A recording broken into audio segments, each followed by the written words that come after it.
Hello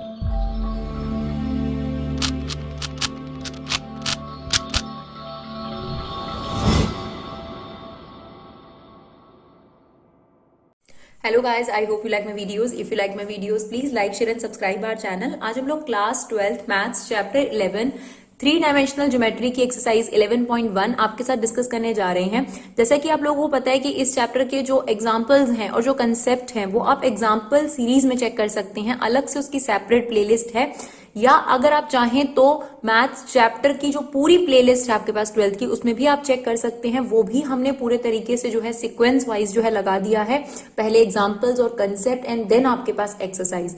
हाँ, बहुत सारी रिक्वेस्ट आई थी कि मैम थ्री डायमेंशनल ज्योमेट्री की जो एक्सरसाइजेज है उन्हें रीलोड कर दीजिए, तो डेफिनेटली आपकी रिक्वेस्ट हमारे लिए बहुत मैटर करती है। तो हम लोग फिर से एक्सरसाइजेज जो हैं इसकी रीलोड कर रहे हैं। बाकी अगर आप कंसेप्ट की बात करेंगे कि मैम इसका इंट्रो कहाँ है, तो वो आपको इसकी एग्जाम्पल सीरीज में या फिर अगर आप सीक्वेंस वाइज चैप्टर प्लेलिस्ट में देखेंगे तो वहां पर आपको मिल जाएगा। राइट, तो देखिए क्वेश्चन नंबर 1 में क्या कहता है। If a line makes angle 90 degree 135 degree 45 degree with the X Y and Z axis respectively, find its direction cosines. Right, तो अगर आप हमारी वो वीडियो चेक करेंगे उसके बाद आपके लिए एक्सरसाइज मुश्किल नहीं रहेगी। डायरेक्शन कोसाइंस LMN होते हैं और डायरेक्शन रेशियोज ABC होते हैं। और अगर आपको थीटा दे रखा हो, जैसा कि इस क्वेश्चन में गिवन है, angle with the X axis 90 degree दे रखा है, angle with the Y axis 135 degree दे रखा है, तो आप बड़े आराम से LMN निकाल सकते हैं। तो L का क्या फॉर्मूला होता है, कॉस थीटा, M का फॉर्मूला होता है कॉस बीटा, और एन आपके पास हो गया कॉस गामा। कुछ भी ले लीजिए, बेसिकली कॉस थीटा क्या होता है, angle with the X axis, angle with the Y axis और angle with the Z axis. अब कॉस 90 डिग्री की वैल्यू हमें पता है जो है 0 होती है, तो एल की वैल्यू आपके पास आ गई 0 डिग्री। 135 के लिए हमें कैलकुलेशन करना पड़ेगा, और जो लोग हमारे साथ 11th की ट्रिगो से जुड़े हुए हैं उन्हें पता है कि हम इसे कैसे कैलकुलेट करते हैं। 135 को 90 से डिवाइड करेंगे। जब आप 90 से डिवाइड करेंगे तो ये आपके पास हो गया, जिससे आपने डिवाइड करा है, डिवाइजर इनटू आपके पास कोशेंट प्लस रिमाइंडर, उस फॉर्म में इसे प्रेजेंट कर दिया जाता है। अब फर्स्ट क्वाड्रेंट में कुछ भी प्लस करेंगे तो सेकेंड क्वाड्रेंट में चले गए। सेकेंड क्वाड्रेंट में कॉस क्या होता है आपके पास, नेगेटिव होता है, तो यहां पर आप देख सकते हैं हमने नेगेटिव लगा दिया। और कभी भी यहां ऑड नंबर होता है तो चेंज हो जाता है, कॉस की जगह क्या आ गया हमारे पास, साइन। एंगल यही वाला इस्तेमाल होता है, साइन 45 डिग्री।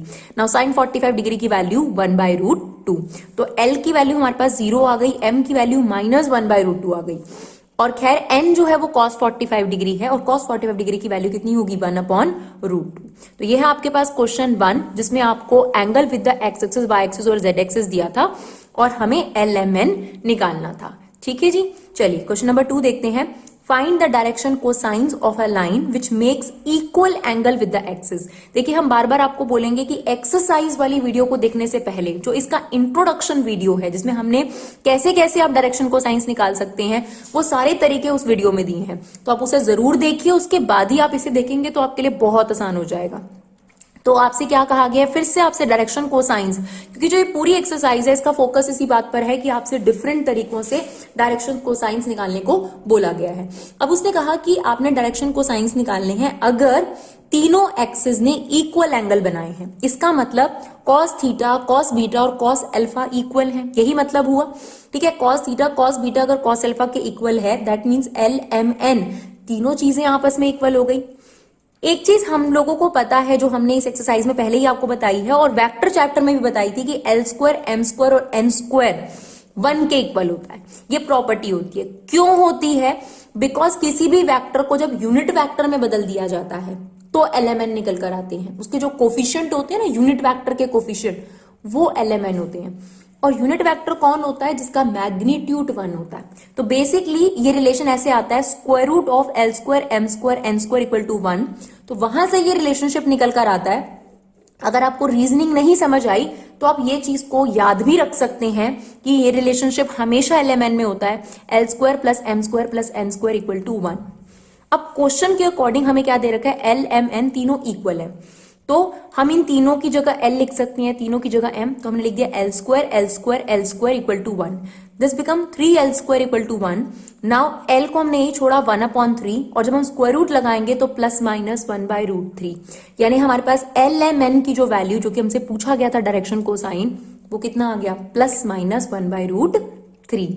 आई होप ये दोनों क्वेश्चन आप लोगों को क्लियर रहे हों। चलिए अगला क्वेश्चन देखते हैं। क्वेश्चन नंबर 3 देखते हैं। If a line has direction ratio, तो आपको डायरेक्शन रेशियोज गिवन है।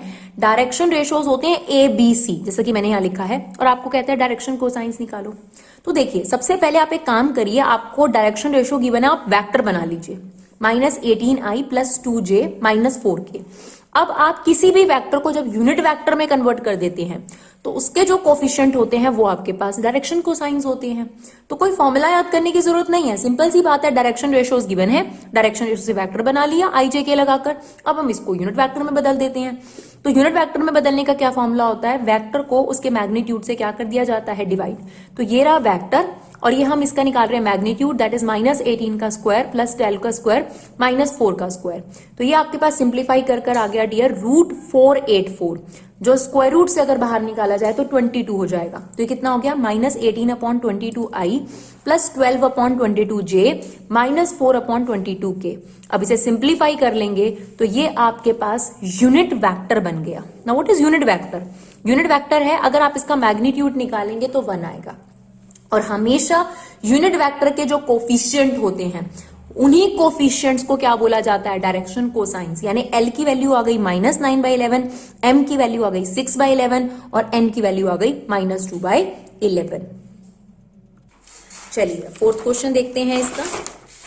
फोर्थ क्वेश्चन में क्या कहता है, show that points are collinear. 3 points आपको कोलिनियर करने हैं। तो देखिए हम आपके पास नया तरीका नहीं इस्तेमाल करेंगे, अगर आप देखेंगे तो हम लोग वही तरीका इस्तेमाल करेंगे जो हमने वेक्टर में सीखा था। 3 पॉइंट्स को लीनियर करना यानी 2 वेक्टर को पैरेलल करना जैसा ही है। 3 पॉइंट्स को लीनियर कर दीजिए या 2 वेक्टर, वेक्टर मतलब 2 लाइंस को पैरेलल होना भी तो कोलिनियर ही कहलाता है। तो हम एक काम कर रहे हैं, हमारे पास एबीसी 3 पॉइंट्स हैं, हम पहले ए बी वैक्टर बना लेते हैं इससे। अगर हमें ए बी वैक्टर बनाना है तो क्या करना पड़ता है, बी में से ए के पॉइंट सब्ट्रैक्ट करते जाइए और आई जे के कोफिशिएंट्स जो है लग जाएंगे। तो हो जाएगा -1 -2, ठीक है ना, मतलब x2 माइनस x1। तो this minus this i, this minus this j, this minus this k। तो ये आपके पास ए बी वैक्टर आ गया। सिमिलरली हमने बी सी वैक्टर बना लिया डियर। कैसे, C में से B के एलिमेंट माइनस करते जाइए। तो इसमें से हम ये माइनस करेंगे तो ये आ जाएगा 6i, 8 माइनस माइनस प्लस हो जाएगा, ये हो गया 10, क्योंकि फॉर्मूले के हिसाब से इस डिजिट में से इसको माइनस करा जाता है तो उसका साइन बदल जाएगा। 7 - 1 इज 6k। तो ये आपके पास BC वैक्टर आ गया। अब आप ये समझ लीजिए कि अगर हम AB और BC वैक्टर को पैरेलल प्रूफ करना चाहते हैं, कोलिनियर, तो ABC ऑटोमेटिक कोलिनियर हो जाएंगी। तो उसके लिए हम क्या करेंगे, इसके कोफिशिएंट्स निकाल लेते हैं। क्योंकि ये पहला वेक्टर है तो इसके कोफिशिएंट हो जाएंगे A1 B1 और C1, -3 -5 -3। फिर हमने दूसरे वेक्टर से कोफिशिएंट्स निकाले, उसको हमने नाम दे दिया A2 B2 और C2। अब हम इनकी रेशो निकालेंगे, जैसे कि 10th में भी 2 लाइंस पैरेलल करने के लिए इस्तेमाल होता था। A1/A2 -1/2 आ रहा है, B1/B2 करा वो भी -1/2 आ रहा है, C1/C2 करा वो भी -1/2 आ रहा है। तो अगर कभी भी ये तीनों रेशोज इक्वल होती हैं तो आपके पास 2 लाइंस क्या होती हैं, पैरेलल। और पैरेलल वेक्टर को यहां पर वेक्टर में क्या बोला जाता है, कोलिनियर वेक्टर। तो अगर ए बी पैरेलल है बीसी के, that means A B C are collinear, यानी ये एक ही लाइन पर लाई करते हैं, राइट। चलिए क्वेश्चन नंबर 5 देखते हैं। Find the direction cosines of the triangle whose vertices are this. तो आपको कह रहा है कि साइड्स के डायरेक्शन कोसाइंस निकालने हैं। 3 साइड्स हैं, तीनों के आपको डायरेक्शन कोसाइंस निकालने हैं। तो पहले वेक्टर बना लो, उस वेक्टर का यूनिट वेक्टर कन्वर्ट कर दो। तो आपके पास हमने ये डायग्राम बनाया। सबसे पहले हम ए बी वैक्टर बनाएंगे। तो ए बी वैक्टर बनाने के लिए क्या करना पड़ता है डियर, ए बी अगर वेक्टर है तो बी के एलिमेंट में से ए माइनस होता है। तो -1 -3, this is -4i, this -4j, 2 minus, तो ये +4 हो जाएगा, 2 + 6 से। तो ये आपके पास ए बी वैक्टर आ गया। अब इसका यूनिट वेक्टर बदल देते हैं। कैसे, इसी वेक्टर को इसके मैग्नीट्यूड से क्या कर देते हैं, डिवाइड। -4 का स्क्वायर 16, -4 का स्क्वायर 16, 6 का स्क्वायर 36। तो ये अल्टीमेटली आ गया आपके पास √68। अगर आप इसके प्राइम फैक्टर्स करेंगे डियर, ये देखिए, सॉरी, तो ये आपके पास आ जाएगा 2 to 17। तो रूट से बाहर आ जाएगा 2 और रूट के अंदर रह जाएगा आपके पास 17, तो इसको हमने लिख दिया 2 रूट 17, 2 रूट 17, 2 रूट। जब आप दिस अपॉन दिस करेंगे तो सिंप्लीफाई कर सकते हैं, इसे कैंसिल आउट हो गया और आपके पास यहाँ रह गया -2 upon root 17 i -2 upon root 17 j plus 3 upon root 17 k। तो आपसे क्या पूछा गया था, हर साइड के डायरेक्शन कोसाइंस बताएं। तो ए बी के डायरेक्शन कोसाइंस क्या हो गए, -2 by root 17, -2 by root 17 and 3 root 17। ये सिर्फ एक साइड के डायरेक्शन कोसाइन हुए। इसी तरीके से हमें दोनों के निकालने हैं। अब बीसी के निकालने हैं तो पहले बीसी वेक्टर बनाना पड़ेगा।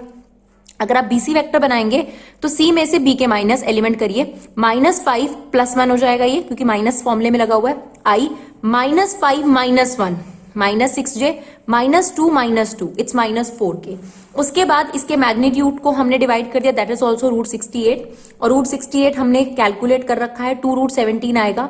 सब पर अलग अलग अप्लाई कर दिया, फिर कट कर दिया, सिंप्लीफाई करके ये आपके पास बीसी वेक्टर का यूनिट वेक्टर आ गया।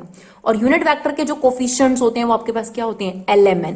तो आपके पास बीसी जो साइड थी उसके भी डायरेक्शन को साइंस आपके पास आ गए, -2 upon root 17, -3 upon root 17 and -2 upon root 17। I hope बिल्कुल इसी तरीके से आप सीए वेक्टर के भी बड़े आराम से निकाल लेंगे। पहले सीए वेक्टर बनाएंगे, उसको उसके मैग्नीट्यूड से डिवाइड करेंगे, यूनिट वेक्टर आ जाएगा और फिर आपके पास उसके क्या निकल कर आ जाएंगे, आपके पास डायरेक्शन कोसाइंस। तो आई होप ये एक्सरसाइज काफी सिंपल थी और आपको कोई दिक्कत नहीं रही हो। जल्दी ही हम अगली एक्सरसाइज पर भी वीडियो लाएंगे। आप अपना सपोर्ट हमें जरूर दीजिए। Thank you so much guys for 11 support. Keep supporting Vibha classes.